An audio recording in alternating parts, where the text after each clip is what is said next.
What messages did we get around money? When you're with people who are talking about money, do you feel uncomfortable? Do you feel like people talking about money is too much for you because the Bible says that money is the root of all evil? Are you one of those people that feels uncomfortable when people are mentioning large amounts of money and how money is in surplus, whilst you're thinking, where is my own money if other people are enjoying money the way they're enjoying money? If you find yourself in this situation, I promise you, there might have been some kind of trauma between yourself and the people that raised you, maybe your parents or your guardians, their relationship with money, which has now become the way you relate to money. And maybe that's why money is running away from you. Have you heard this statement that money is like a woman? You've got to woo her in and let her know that she's wanted and needed so that she can come into your existence. Sit back and relax as we talk about this topic that a lot of people are afraid of talking about. Now, whether we like it or not, right, the way we think about money and the way we relate with money has come from somewhere. You know, I keep saying that we're sum total of our nature and nurture. So today I'm going to ask you some questions, and I want you to just sit back and actually, ask yourself the questions, reflect on it, and then maybe you want to put down some things, because I've met a lot of people who talk about money as though it's the root of all evil, as they say the Bible says. But it says the love of money, which could then be or mean for me the serving of money, because you are not meant to serve money. Money is meant to serve you. That's my interpretation to what that statement in the Bible means. That's Adeola's interpretation. To serve money can be the root of all evil, not money itself. Because you've got to love something for it to come into your existence. You can't hate something and it will come and meet you. It's impossible. If you hate somebody, will the person want to spend time with you? No. It's the same thing with money. Money is energy. Now, a lot of times when we were younger, at least I know about me, I heard stuff like money is the root of all evil. I heard stuff like money does not grow on trees. I heard stuff like you have to work so hard to make money. That some people will tell you have to hustle hard to make money. Now, I hear some of these things, right? And it took a while for me to come out of that space to believe that hardness equals money. What I know now that equals money is the need for what you do, how well you do it, and the difficulty it is in replacing you. When you have those three things together, money has no choice but to come your way, right? That's my new ideology and my mindset around money. And I don't believe that money is far and hard to find. Money is easy to come by, and I come across it easily and effortlessly. That's my belief. And I love money, right? Because you need money to do good in the world. You can't be pitying the poor so much that you become poor. Then you're going to be as useless as the help that you want to render. So you need money to be able to help them, right? Now, sit down and ask yourself this question. And I wrote down a few questions. What is your earliest memory about money? My earliest memory about money, my mom had a supermarket. And in the evening when she'll come back home, she'll come back with money for us to count what she has made that night, or most times at night. So we're putting money together. Maybe she wants to go to the market or something. So we're putting money and folding it. My mother used to sneeze when we used to count money. So let me tell you what I made it mean. I made it mean that money is not good to have, because if money can make my mommy sneeze, then why do I need to have bad money? So ask yourself, what is your earliest memory about money? Were you beaten when they gave you money? Or a guest gave you money and your parents snatched it from you and you never saw it again? What did they tell you always consistently, we don't have money? Did they tell you consistently that money does not grow on trees? Did they sow a seed of lack in your psyche?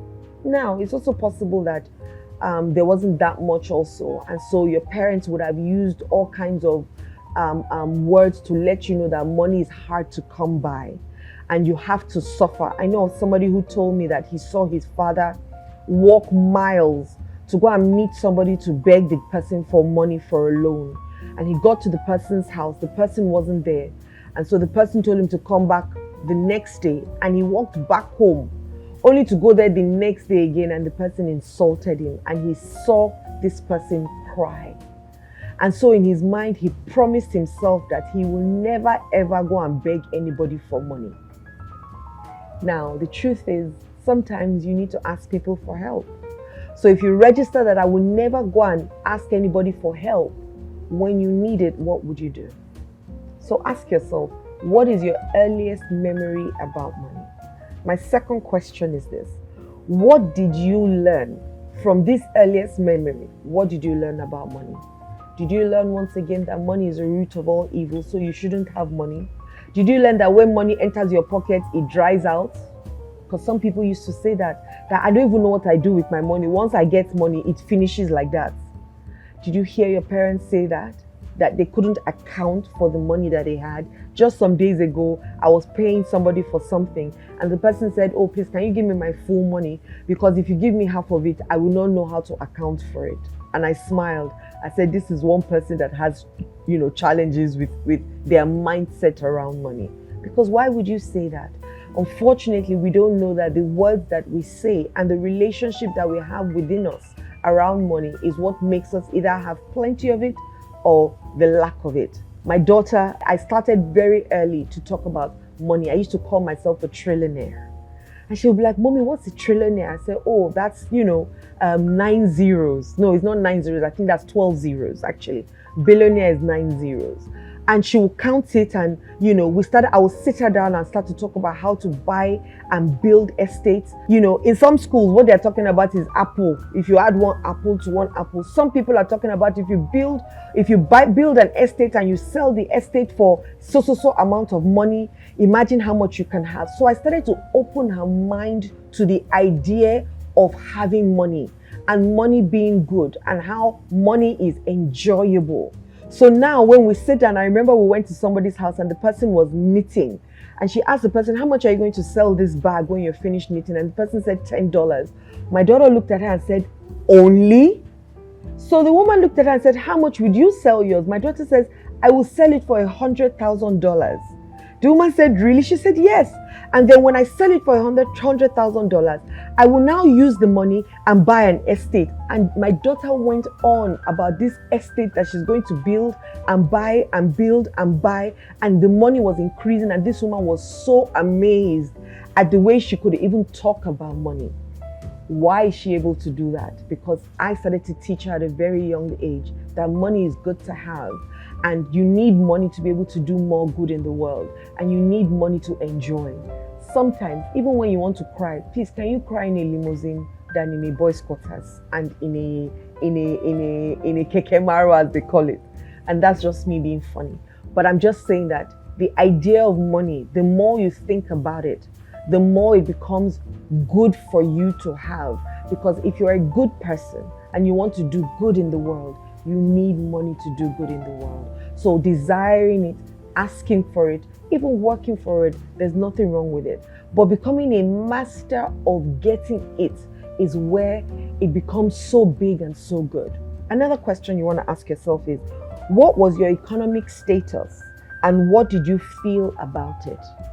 So at home, some people grew up with a spoon in their mouth, silver spoon. Some people grew up with a golden spoon. Some people grew up with a bronze spoon.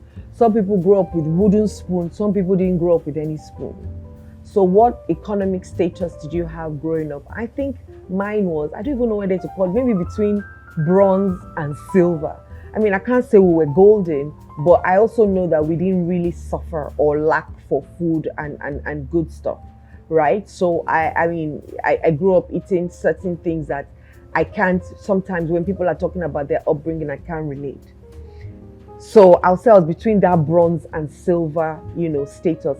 Even with that, I still heard my father say money is hard to come by, money is hard to make, you have to work so hard to make money. Sometimes you have to do work with so many people. I heard them say those things. My mom will sneeze around money. So I termed money a bad thing, right? So when I had money, I would just spend it because, let me just enjoy, the one that I have right now, because now I have the opportunity to make my own money. Like I said, I have a different ideology about money. I thank money now. If you send money to me, I thank it. When I'm sending it out, I thank it, and I have certain words that I speak to my money. And I also don't use this word spend. I say I circulate my money, because anything that goes out in a circle comes back in a circle. But if you spend it, when you think spend, it's almost like loss. It's almost like it's finished. And I don't want my money to finish, because I live in surplus all the time. Yes? Another question you want to ask yourself is, how do you use money today? What role does money play in your life? Do you use money as a weapon sometimes to people and show them that, oh, I have money, so I'm going to show you Pepe? Or are you there to support people? Do you see money as useful to you for the things that you need to do? Or are you a hoarder? Do you hoard money? Some people do. They hoard money. And I think I might have been a hoarder at some point. I don't even know. I just know that whenever, my money is reducing, I will start getting agitated that, my money is reducing, I need to top it back up, that type of thing. So I don't know whether that's me being a hoarder, but I used to be very sprung up about money in the past, which I don't anymore. Right now, if I even give you money and you decide not to give me back, I release you to the universe. I've done my part. If you don't want to do your part, no problem, because I can't lose money. My money is divinely secure. And so wherever it goes to, if it doesn't come back from another place, it will come back from another place. That's my ideology about how money flows into my existence right now. Another question you want to ask yourself is, what emotions or behaviors show up when money is involved? There's a saying that somebody for themselves when money is involved, right? Are you that kind of person that, runs away with people's money when they are giving you money?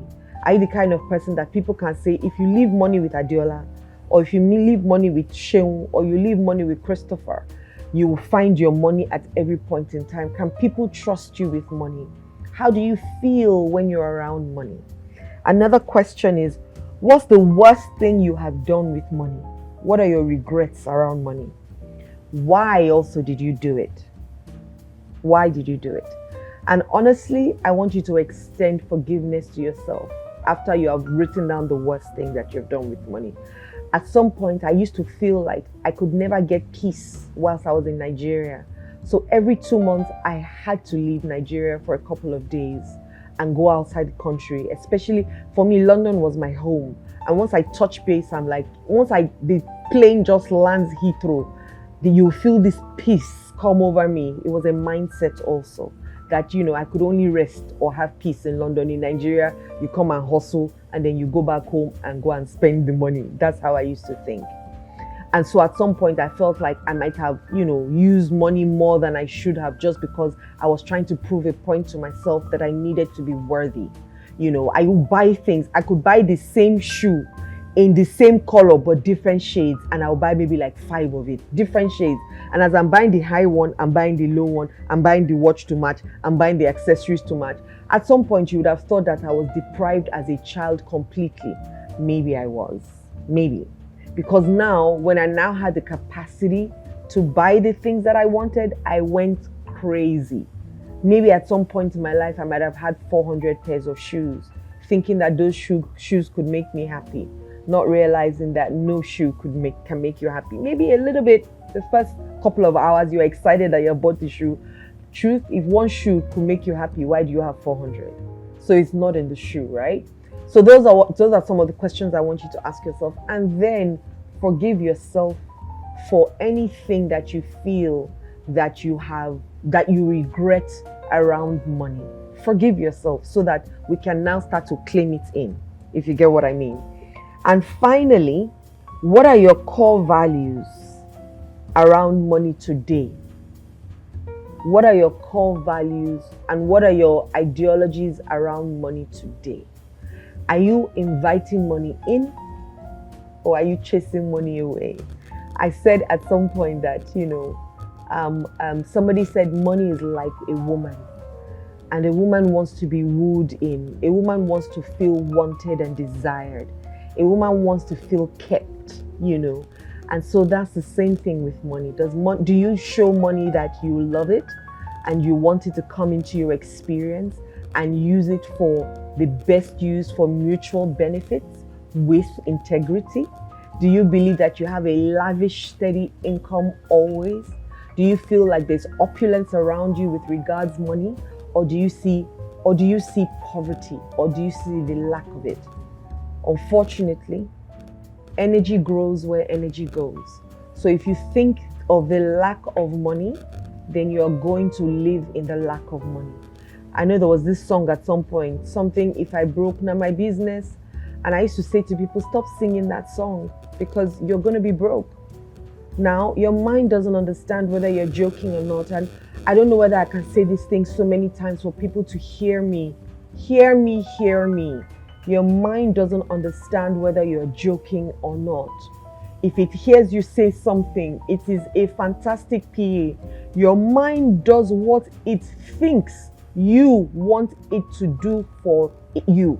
You want it to do for you, right? So your mind is staying there saying your wish is my command. It's like a genie. So if you say, if I broke, now my business, your mind is saying, okay, you want to be broke? Fantastic. Let me help you. And so you might think, oh, what this woman is talking nonsense. Maybe you might think so, but try it for a couple of times and see how broke you will become. Because you're calling it in. So why not call money in and change the song to, if I reach, now my business. In fact, I reach and now my business. Don't follow every trend that is coming just because there's a trend. Remind yourself that the fact that there's a trend doesn't mean that it affects the person that I want to be. And if I want to hold on to money for a very long time, then I must have a very good relationship with money. And remember, I said money equals the need for what you do, how well you do it, and the difficulty in replacing you. Which means that you have to become a master at that thing.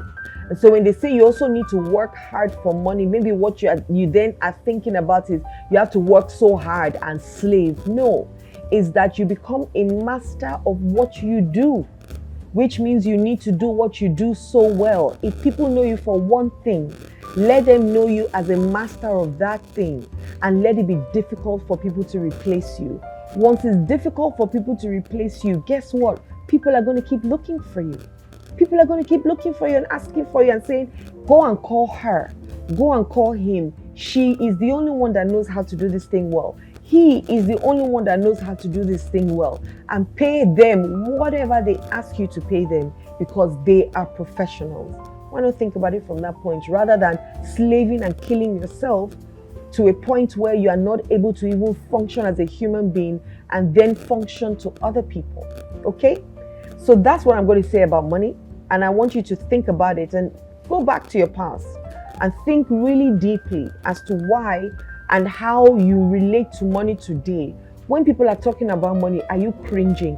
I love to sit down around people who are talking about money, especially big money. Oh, these people, they are paying $800 and something million. I love to hear it because the more I hear that it's possible, the more I'm saying to myself, so I can also have access to it. I used to cringe before and think, why are they mentioning money? But now I love to hear money. Love to hear people talk about money because of the opportunities that money can give you, the things that money can give you, the permission to do and be, and also have, because I also want to enjoy money, right? Imagine if you can wake up one morning and say, I'm taking my entire family on holiday and they don't need to pay a dime. I've chartered a private jet that's going to fly all of us to Barbados and we're going to have the best time on earth, create fantastic memories and come back and, have those memories still ringing in our head. Wouldn't it be nice if you're one of those kinds of people? Wouldn't it? So think about it and see how you can change your relationship with money so that money can stay in your existence. Thank you very much for watching and taking out time to listen to the videos that I have dropped this week and this season. I really do hope that we can help you. If you need extra support, please click the links below. You'll see all the links that can connect you to me, okay? Let me be that hand that holds you, just like other people held my hand to become the woman that I am today. Subscribe, Click the notification bell below and share me with other people. Love and light.